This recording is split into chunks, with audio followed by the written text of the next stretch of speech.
Hello there, YouTube. Welcome back again with my next part of my What the Heck Is series in honor of Total Biscuit, RIP.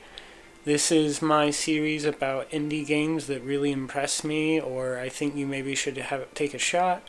I'll give my misgivings about it, my pros and cons, but this is by far my favorite game that came out in 2024. I've played this game for hundreds of hours. It is Hero's Adventure Road to Passion. Brilliant indie RPG that is innovative in so many ways. I know Baldur's Gate 3 came out last year, but I've played Act 1 like 1,000 times and never been able to get into it more than that. But I'm just going to begin this off that Hero's Adventure Road to Passion is kind of like if you merged stuff like Stardew Valley with like Disgaea and like all these other games. It's a roguelike RPG with lots of customization. Here we are at the main screen. This is my party from my latest autosave. You might see a little bit of some quirky characters here. There is over 50 characters that you can recruit into your party, and they are all unique and have their own kind of like personality to them to extent. Like, I mean, if you have a character like roster this big, I mean, there's gonna be some stinkers, but nah, like they all have some degree of depth or character to them, and I feel like they all stand out in a certain way. There is free DLC. I forget which one is free, but there's one DLC that's quite good out right now, and that is her Vanishing Silhouette. I suggest buying this. It lets you get a new companion, a really powerful knife user, and she's just really good in general. And also, it lets you play as the bad guys of the storyline. So if you want to do an evil campaign, this one is a sort of like Sandbox version of the game. I haven't tried it out, but it's probably really fun. And the game just keeps coming out with more and more DLC. When I just first got the game last year, and the beta release, the main story just was it, and that had 3 regions, 3 continents that you had to go to. But now there's like 7. Yeah, like 7. And that's all free. Yeah, so there's like Baldur's Gate, like affection systems. There's a marriage system. You need to marry all the waifus, and it'll give you achievements. It's insane. But yeah, there's all these characters. These are all characters I think that I have interacted with, and I have 90% of the achievements in this game. And there's just so many characters that you're gonna meet and you're gonna love, and pets. There's a pet system.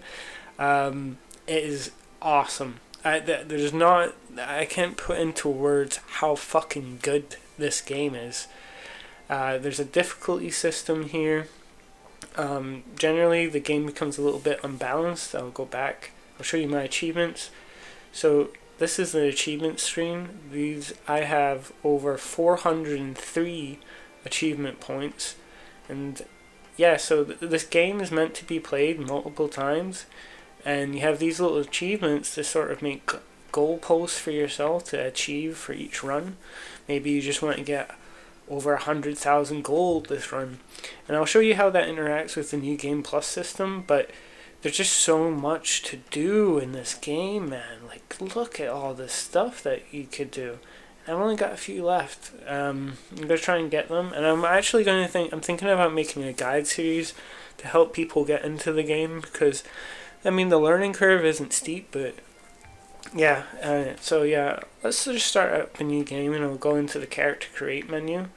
So you can choose if your image wants to be like this or this, but I seen a mod recently that allows you to change the main character to kind of suit your playstyle.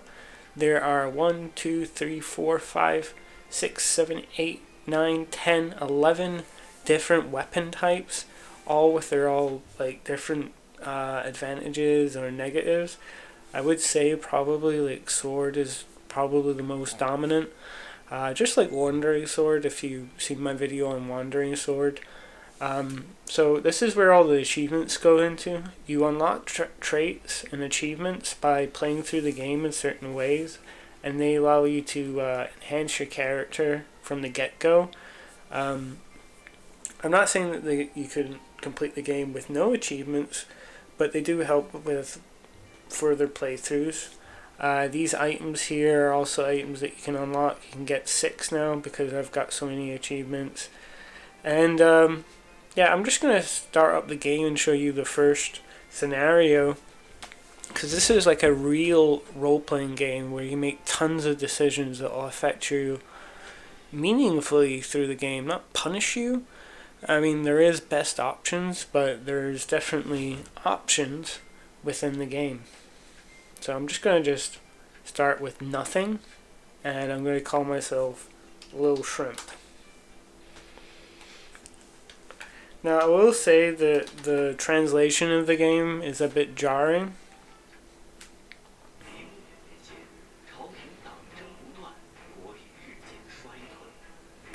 I think they had an AI voiceover for this, but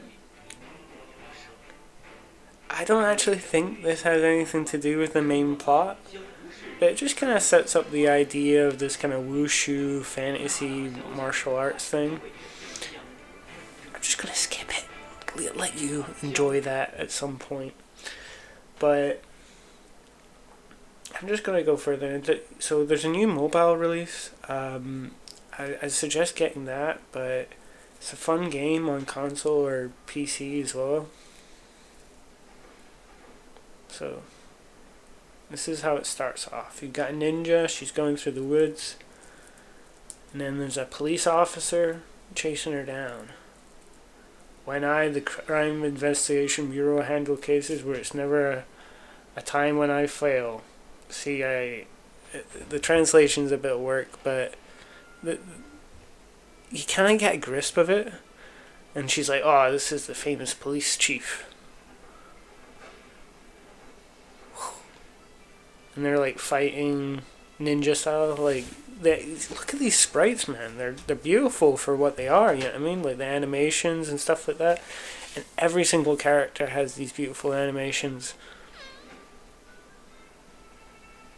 And they've kind of fought to a stalemate.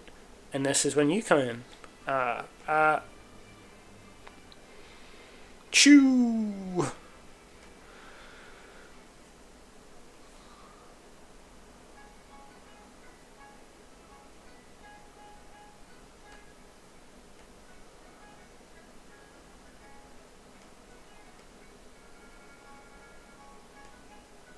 So you gotta choose to pick the policewoman or the ninja girl. And these two girls are both part of some minor sects within the world. They are not like part of the main characters, but what your actions towards these people affect the later game. For instance, if you wait too long, the ninja's friends come in. I'm just going to show you. So if I wait too long, what are you waiting? Hurry up, we're in trouble.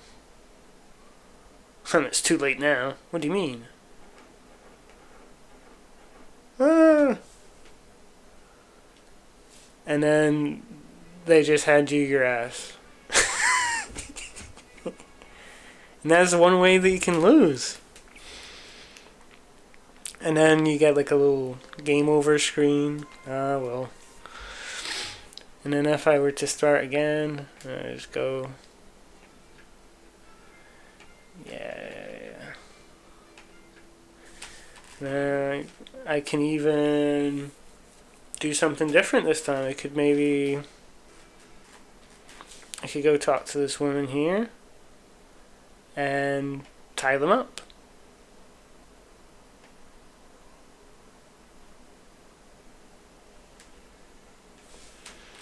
So I tie her up, and she's calling me a pervert for tying her up. And I can tie her up. And then I could... Now they're like, oh, untie me. And then I could just maybe start killing them, you know? Because they're all tied up. They can't attack me. They can't move. And then, yeah, I get a lot of XP. I got a lot of gold. I got a lot of items from that. And she's like, all right, well, now you can help me. And from that decision, I got this trait here, Evil Slayer, because I killed the evil woman.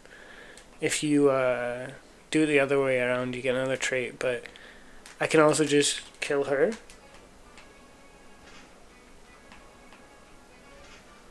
I'm just going to put it on auto, but yeah, you can just leave it on auto. The combat system is sort of a strategy thing. Your different weapon types have different ranges. It's really fun, man. Everyone's dead, and I guess I'll just leave.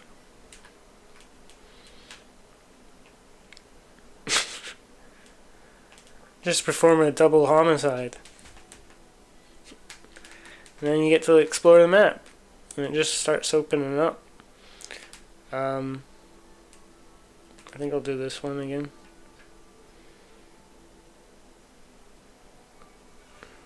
So yeah, this is the but if I said, like, I helped her, if I helped the police lady, let's just skip in a little bit. I'll just do what you say. Yeah, and then, like, just skip in. We team up. We go to a shrine and we start getting our stuff together, and we start, like, working together. So this is a very, like, immersive sim. There's so many choices and decisions that will affect you later in game. And if you kill someone, that's them dead. There's no way to bring them back. There's multiple factions that you can join. There's multiple endings. There's replay value. There's, like, progression, talent systems, craft systems. I really think that anyone who's looking for, like, a Planescape or a Deus Ex, the new Deus Ex, the new Planescape, the new video game to look out for, it's Hero's Ambition, Road to Passion. And I know I might be not selling it well because I'm just showing you the intro, and it's just like a little video, like an indie game, but this game started to make me look out for indie games.